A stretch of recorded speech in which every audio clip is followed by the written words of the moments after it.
है राजस्थान के प्रमुख संत, ठीक है, उनके बारे में इस क्लास में पढ़ेंगे। तो सबसे पहले देखते हैं मीराबाई।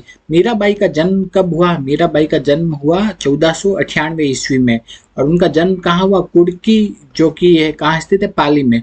तो मीराबाई का जन्म हुआ कहाँ हुआ? कुड़की गांव में हुआ। कब हुआ? 1498 ईस्वी में। नेक्स्ट हम देखते हैं कि मीराबाई के पिता का नाम था रतन सिंह राठौड़ और इनके दादा का नाम था राव दूधा, जो कि मेड़ता के शासक थे। तो मीरा के दादाजी कहाँ के शासक थे? मेड़ता के। तो मीराबाई का विवाह का किससे हुआ? राणा सांगा के बड़े पुत्र भोजराज से हुआ। अभी ये वाला प्रश्न जो असिस्टेंट प्रोफेसर में पूछा गया है, असिस्टेंट प्रोफेसर एग्जाम में पूछा गया है कि मीराबाई के पति का नाम क्या था? वो था भोजराज, ठीक है। तो मीराबाई का विवाह किनसे हुआ? राणा सांगा के बड़े पुत्र भोजराज से हुआ। नेक्स्ट देखते हैं कि विवाह के कुछ वर्ष पश्चात ही भोजराज की क्या हो गई? मृत्यु हो गई। तो उसके पश्चात मीराबाई किसमें? कृष्ण भक्ति में लीन हो गई। तो भोजराज जी की मृत्यु के बाद मीराबाई किसमें? कृष्ण भक्ति में लीन हो गई।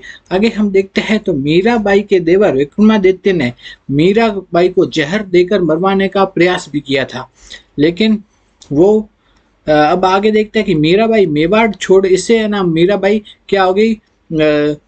मेवाड़ छोड़कर कहाँ चले गए? वृंदावन चले गए, ठीक है। तथा बाद में कहाँ चले गए? द्वारका। तो मीराबाई कहाँ चले गए? मेवाड़ छोड़कर द्वारका चले गए और वृंदावन गए, और बाद में कहाँ चले गए? द्वारका।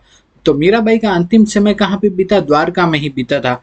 नेक्स्ट हम देखते हैं दासी मत का जो संबंध है वो किनसे है? वो है मीराबाई से। मीराबाई के जो पद है वो क्या कहलाते हैं? हरजस कहलाते हैं। नेक्स्ट देखते हैं कि मीराबाई की रचनाएं कौन कौन सी है। तो गीत गोविंद पर टीका लिखा था उन्होंने, राग गोविंद, पदावली, नरसी जीरो मायरो, सत्यभामा जी नु रूसन, ये सब किसने लिखे थे? मीराबाई की रचनाएं हैं। मीराबाई की मृत्यु कब हुई? 1547 में द्वारका के रणछोड़ मंदिर में हुई थी मीराबाई की मृत्यु। दूसरे संत देखते हैं दादू दयाल। दादू दयाल का जन्म हुआ 1544 में अहमदाबाद में। दादू दयाल को क्या भी कहा जाता है? राजस्थान के कबीर भी कहा जाता है। दादू दयाल ने दीक्षा किनसे प्राप्त की? वो बुड्डियन या वृद्धानंद नामक एक संत से उन्होंने दीक्षा प्राप्त की। नेक्स्ट हम देखते हैं 1568 में दादू दयाल कहाँ आ गए? सांबर आ गए और दुनिया प्रारंभ किया। तो 1568 में दादू दयाल जी कहाँ गए? सांबर में आ गए और वहां पे उन्होंने दुनिया का काम प्रारंभ किया। बाद में वह कहाँ चले गए? आमेर चले गए और 14 वर्षों तक कहाँ पे रहे दादू दयाल? आमेर में। नेक्स्ट देखते हैं कि कौन से संत ने अकबर से मिलने हेतु फतेहपुर सीकरी की यात्रा की? तो वो थे दादू दयाल जी। दादू दयाल जी ने अकबर से मिलने के लिए कहाँ की यात्रा की? फतेहपुर सीकरी की। नेक्स्ट देखते हैं कि दादू दयाल जी का अंतिम समय कहाँ बीता? नरेना जयपुर में। तो दादू दयाल जी का अंतिम समय बीता नरेना जयपुर में बीता। नेक्स्ट देखते हैं कि दादू दयाल की दादू पंथ की जो प्रमुख गद्दी है वो कहाँ पे स्थित है? नरेना जयपुर में है। 52 स्तंभ क्या है? तो दादू दयाल जी के जो प्रमुख 52 शिष्य है ना वो क्या कहलाते हैं? 52 स्तंभ कहलाते हैं। तो दादू दयाल जी के जो प्रमुख 52 शिष्य है वो क्या कहलाते हैं? 52 स्तंभ। कुल शिष्य तो कितने थे? 152 थे।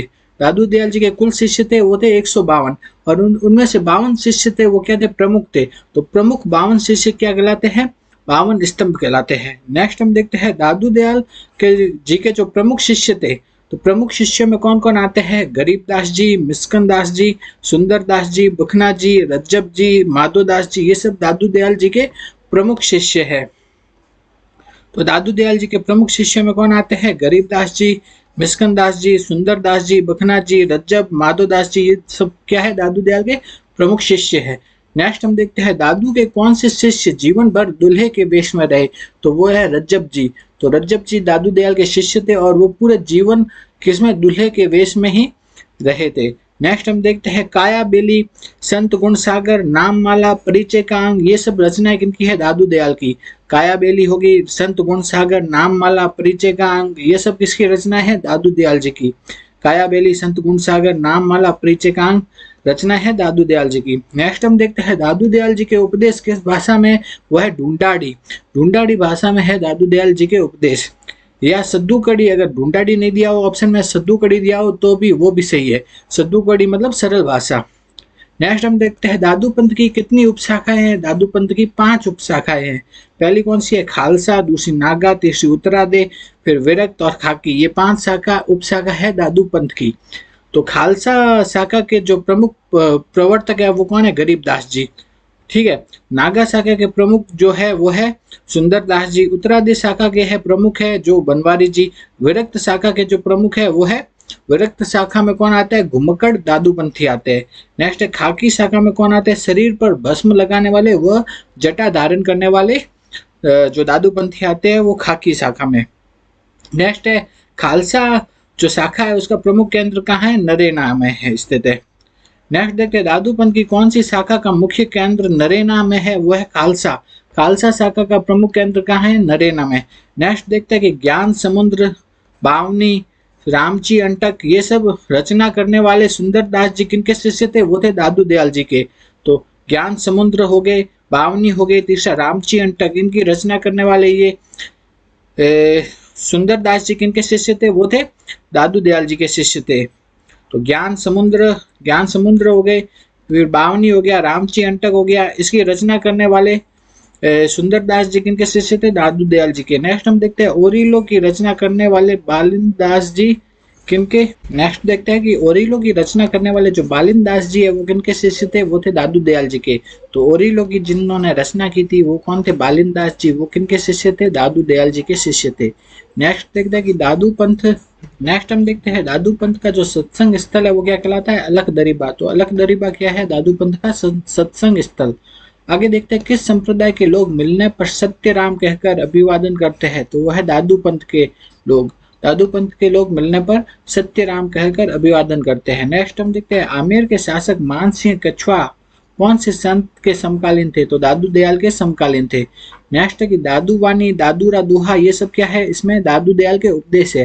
तो दादू दयाल के उपदेश किस में लिखे गए हैं? वो है दादू वाणी, दादूरा दोहा, इन सब में किनके उपदेश लिखे गए हैं? वो है दादू दयाल जी के उपदेश लिखे गए हैं। दादू वाणी, दादूरा दोहा इसमें। नेक्स्ट हम देखते हैं दादू दयाल ने कर्मकांड, मूर्ति पूजा व जाति प्रथा का विरोध किया था। तो दादू दयाल जी थे, उन्होंने किनका विरोध किया था? कर्मकांड, मूर्ति पूजा तथा जाति प्रथा का विरोध किया था। नेक्स्ट हम देखते हैं दादू दयाल की मृत्यु कब हुई? तो हुई 1603 ईस्वी में, नरेना जयपुर में हुई उनकी मृत्यु। नेक्स्ट है कि दादू दयाल का पार्थिव शरीर कहाँ पर रखा गया है? वो है बैराना पहाड़ी के नीचे दादू खोल नामक स्थान पर उनका पार्थिव शरीर रखा गया है। नेक्स्ट है दादू दयाल के निधन के पश्चात दादू पंथ का उत्तराधिकारी किनको बनाया गया? वो बनाया गया गरीब दास जी को। तो दादू दयाल के निधन के बाद दादू पंथ का उत्तराधिकारी बनाया गया गरीबदास जी को। नेक्स्ट हम देखते हैं ख्वाजा मोइनुद्दीन चिश्ती। ख्वाजा मोइनुद्दीन चिश्ती भारत कब आए थे? 1192 ईस्वी में मोहम्मद गौरी के साथ आए थे।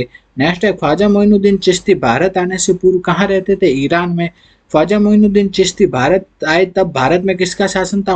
वो था पृथ्वीराज तृतीय का शासन था। ख्वाजा साहब या गरीब नवाज, ठीक है, वो किनको कहा जाता है? ख्वाजा मोइनुद्दीन चिश्ती को कहा जाता है। मोइनुद्दीन चिश्ती अजमेर में बस गए और इनकी दरगाह क्या कहलाती है? अजमेर शरीफ कहलाती है। तो ख्वाजा मोइनुद्दीन चिश्ती के उपनाम क्या है? वो है ख्वाजा साहब या गरीब नवाज। नेक्स्ट देखते हैं कि ख्वाजा साहब का उर्स इस्लामिक कैलेंडर की रजब माह की 1 से 6 तारीख को लगता है। तो ख्वाजा साहब का जो उर्स है ना वो कब लगता है? इस्लामिक कैलेंडर की रजब माह की 1 से 6 तारीख को लगता है। नेक्स्ट देखते हैं किन राजपूत शासकों ने दरगाह शरीफ के लिए गांव भेंट किए? तो वह मेवाड़ के जगत सिंह सेकंड और अजीत सिंह ने।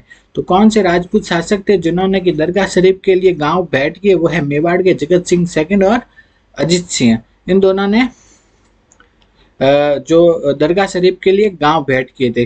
नेक्स्ट है कि ख्वाजा मोइनुद्दीन चिश्ती के गुरु कौन थे? वो थे हजरत शेख उस्मान हारूनी। ख्वाजा मोइनुद्दीन चिश्ती के गुरु थे हजरत शेख उस्मान हारूनी। नेक्स्ट हम देखते हैं ख्वाजा मोइनुद्दीन चिश्ती कौन से सूफी सिलसिले से संबंधित थे? वो थे चिश्ती सिलसिले से। ख्वाजा मोइनुद्दीन चिश्ती के शिष्य जिन्होंने नागौर के सुवाल क्षेत्र को अपना केंद्र बनाया वो थे शेख हमीदुद्दीन नागौरी। ठीक है, ख्वाजा मोइनुद्दीन चिश्ती के शिष्य जिन्होंने कि नागौर के सुवाल क्षेत्र को अपना केंद्र बनाया वो शिष्य कौन थे? शेख हमीदुद्दीन नागौरी। नेक्स्ट है उर्स। उर्स का अर्थ क्या होता है? लंबे वियोग के बाद मिलने से मिलने वाली खुशी। ठीक है, लंबे वियोग के बाद मिलन से मिलने वाली खुशी क्या कहलाती है? उर्स। सूफी। सूफी किससे बनाए? सब से बनाए। सब क्या है? ऊनी सफेद कपड़ा पहनने वाले लोग क्या कहलाते हैं? सूफी कहलाते हैं। नेक्स्ट हम देखते हैं चिश्ती। चिश्ती सिलसिले में क्या है? संगीत को ईश्वर प्राप्ति का प्रमुख साधन माना जाता है। ठीक है, तो चिश्ती सिलसिले में क्या है? संगीत को ईश्वर प्राप्ति का प्रमुख साधन मानते हैं। नेक्स्ट देखते हैं कि संत धन्ना का जन्म कब हुआ? 1415 ईस्वी में हुआ, टोंक के धुवन गांव में हुआ। और इनका जन्म किन में हुआ? जाट परिवार में हुआ। नेक्स्ट है कि राजस्थान के धार्मिक आंदोलन का श्री गणेश करने वाले कौन थे? वो थे संत धन्ना ही थे। संत धन्ना और पीपा ये दोनों किनके शिष्य थे? रामानंद के शिष्य थे। धन्ना और पीपा इन दोनों ने गृहस्थ जीवन में रहते हुए भक्ति की थी। ठीक है, तो पहले हो गए संत धन्ना और दूसरे हो गए संत पीपा। संत पीपा का जन्म हुआ 1425 में। ये खींची राजपूत थे, गागरोन झालावाड़ के शासक थे। बाद में क्या बन गए? संत बन गए, वो थे संत पीपा। ठीक है, तो संत पीपा गागरोन झालावाड़ के शासक थे और जो कि बाद में क्या बन गए? संत बन गए थे। नेक्स्ट हम देखते हैं पीपा ने टोडा टोक के शासक सूरसेन को क्या किया?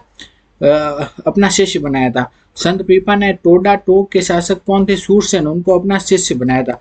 नेक्स्ट हम देखते हैं संत पीपा का मंदिर कहाँ है? समदड़ी बाड़मेर में है। संत पीपा के अनुयायी कौन है? वह दर्जी समाज के लोग हैं। नेक्स्ट हम देखते हैं चेतावनी या साखिया, ये क्या है? पीपा द्वारा हस्तलिखित, एक तो हो गया चेतावनी, दूसरा साखिया, ये दोनों क्या है? पीपा द्वारा हस्तलिखित ग्रंथ है। नेक्स्ट देखते हैं किस संत ने दिल्ली के शासक फिरोज तुगलक को युद्ध में हराया? तो कौन से संत थे जिन्होंने कि दिल्ली के शासक फिरोज तुगलक को युद्ध में हराया? वो थे संत पीपा। संत पीपा ने दिल्ली के शासक फिरोज तुगलक को युद्ध में हराया। नेक्स्ट देखते हैं कि संत पीपा क्या है? निर्गुण विचारधारा के समर्थक थे। नेक्स्ट है कि संत पीपा की छोटी पत्नी जो कि घर को त्याग कर पीपा के संग हो गई थी, उनका नाम क्या था? उनका नाम था सीता।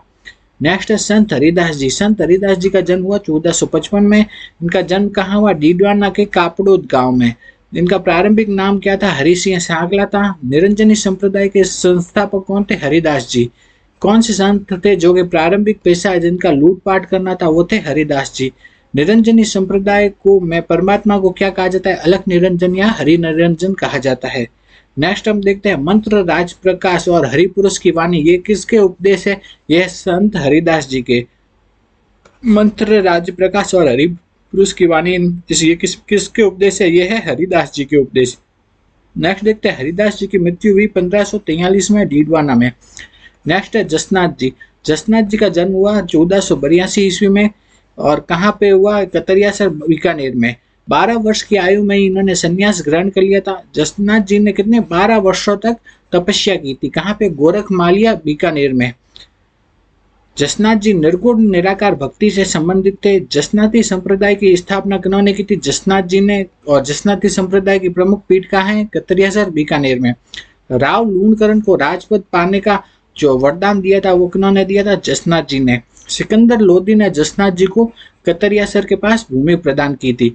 तो कतरियासर के पास भूमि जसनाथ जी को किसने दी थी? वो दी थी सिकंदर लोदी ने। नेक्स्ट है जसनाती संप्रदाय में कितने नियम है? 36 नियम है जसनाती संप्रदाय में। नेक्स्ट है अग्नि नृत्य किया जाता है, तो जसनाती संप्रदाय द्वारा किया जाता है अग्नि नृत्य। अग्नि नृत्य किसके द्वारा किया जाता है? जसनाती संप्रदाय के द्वारा किया जाता है अग्नि नृत्य। नेक्स्ट है कि जसनाती संप्रदाय द्वारा किया जाता है अग्नि नृत्य। ठीक है, तो ये जसनाती संप्रदाय की प्रमुख पीठ कहाँ है? कतरियासर बीकानेर में है। जसनाती संप्रदाय है उसकी प्रमुख पीठ कहाँ है? कतरियासर बीकानेर में। नेक्स्ट हम देखते हैं जसनाथ जी के उपदेश किसमें संग्रहित है? वह सिम्बुदड़ा तथा कोंडा में संग्रहित है। तो जसनाथ जी के उपदेश है वो किसमें संग्रहित है? सिम्बुदड़ा तथा कोंडा में। नेक्स्ट देखते हैं कि जसनाथ जी किनसे प्रभावित थे? वो थे गोरखनाथ जी से प्रभावित थे। 1500 ईस्वी में जसनाथ जी तथा जम्बो जी का क्या हुआ? परस्पर मिलन हुआ। नेक्स्ट है जसनाती संप्रदाय के प्रमुख पीठ कहाँ है? वह कतरियासर बीकानेर में। अन्य पीठ कौन कहाँ पे स्थित है? वह बमलू, लिखमादेसर, पुनरासर, मालासर, पांचलासिद, इन सभी जगह जसनाती संप्रदाय की अन्य पीठें स्थित है।